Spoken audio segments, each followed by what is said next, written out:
All right, so we have been talking about Politicon quite in depth. Now, Politicon is today and tomorrow, and what that means is there are going to be massive amounts of debates going on.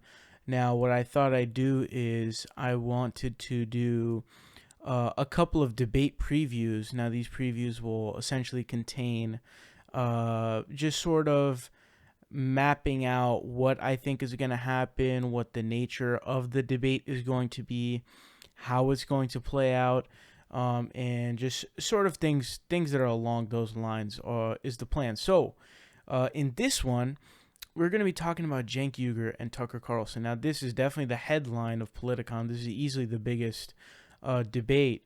Tucker Carlson he's very popular now. He's known very well, and he's on Fox News. And the interesting thing about Tucker Carlson is he's not like Bill O'Reilly. He's not like those other people for a few reasons. One of them being that Tucker Carlson really represents the online right wing on television. He is essentially the embodiment of the online right wing for television. So he brings this sort of different kind of aspect to this debate. He also differs because he says some different stuff about immigration.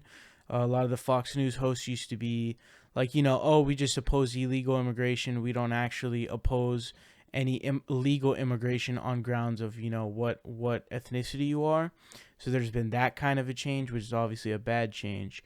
But this is going to be an interesting debate. So, what do we know about this? Cenk Uygur, right? Cenk Uygur, past year, of course, he is the founder, CEO of the Young Turks, the largest online news show, and he has been going to Politicon ever since the foundation of Politicon, ever since the founding of Politicon.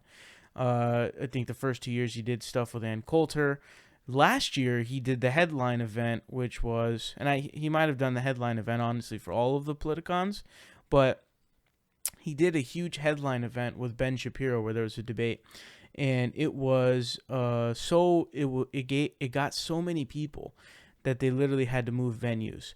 So the thing about Cenk Uygur is in debates, he is not somebody who is particularly good at debating, and you can sort of tell this because Cenk is not one to skillfully actually be very cunning and sort of outsmart his opponent in a debate. He often ends up as a result of just the way that he debates, he usually ends up sort of frustrated and not articulating himself well, which results in the crowd not taking what he's saying very happily. They're not taking it well at all. They are, not they're not feeling him. Now, the thing about the Ben Shapiro debate is that the Ben Shapiro audience was clearly packed with Ben Shapiro fans, so it's not as if you could really take what their reaction was seriously anyways. But basically the point is that you can tell when Cenk is debating, he loses his temper pretty quick, and he is one to lose his patience very fast. Think about David Pakman, right? David Pakman, who has like the ultimate patience and the ultimate calmness. Think about Cenk Uygur essentially as a diametric opposite of David Pakman in that specific sense. Now, so Cenk is someone like that. Now, Tucker Carlson is also very similar. He's not very cunning in a debate. In fact, his main debate tactic, it seems, is to sort of shut down his opponent by interrupting and sort of screaming over and not allowing the opponent to actually speak. We saw that happen with Bill Nye, where Bill Nye even has to pull out his phone and explain, you're not even letting me speak. That's sort of what Tucker Carlson does. He just sort of brings on a guest and shuts them down. He doesn't really engage much because he's not able to. And of course, Tucker Carlson makes that famous face, which evidently seems to be the only face that he has, which is the face of constipation, or I've encountered something that I have no clue about, or I've encountered something. It's like you see an alien and like that's your first. Well, that's probably not your first response. Your first response probably is like suspicion. But anyways, that's sort of Tucker Carlson's gig, right? So he brings on these guests and he shuts them down by basically talking over them and not allowing them to speak. Shouldn't we be encouraging people to ask honest questions, which I am doing, and you don't seem to have the answers to those questions? Okay, I got to disagree with you. I claim I do have the answers. Okay. Okay. So let me ask you this.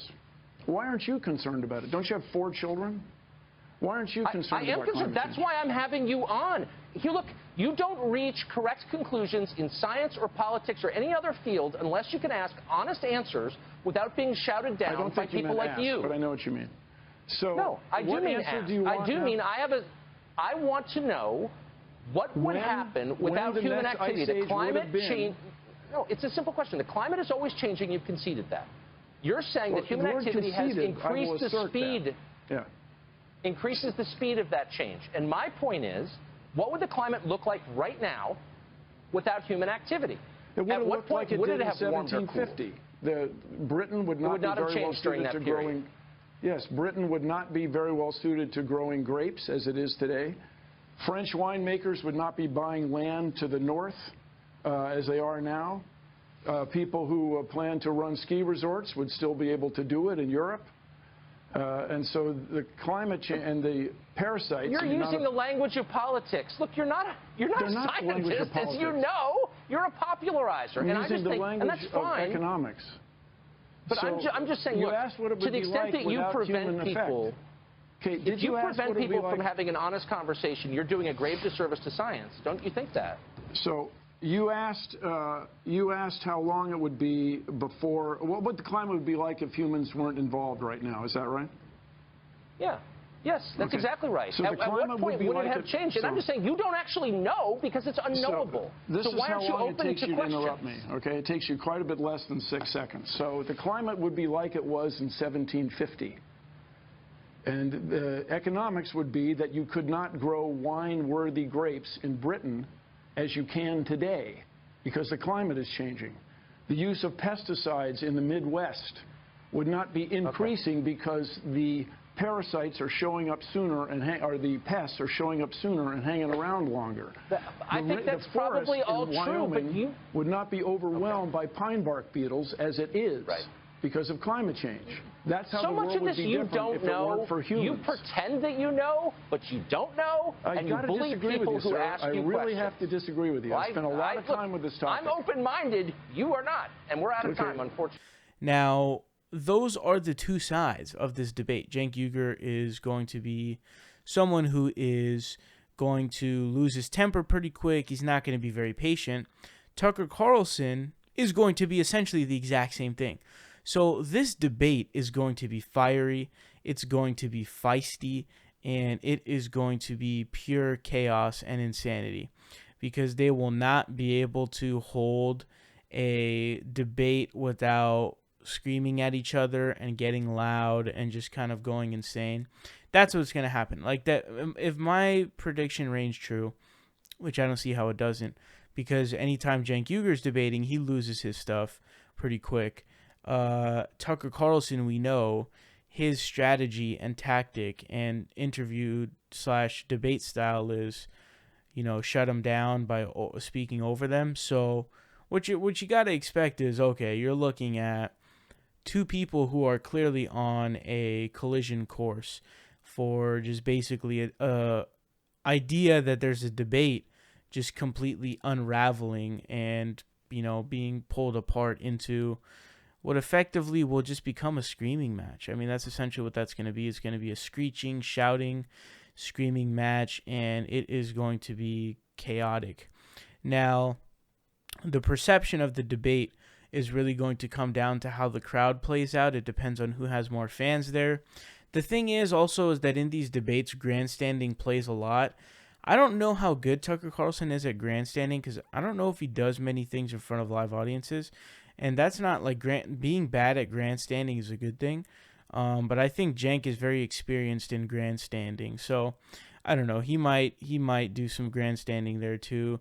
But I think a lot of the perception of who won the debate will come down to however the crowd reacts to said person speaking. Now, if last year's Politicon's any symbol or any kind of example, Cenk Uygur did not get really any fans there for his debate. I mean, he was being booed at, like, basically he would say a word and then just boos would just rain.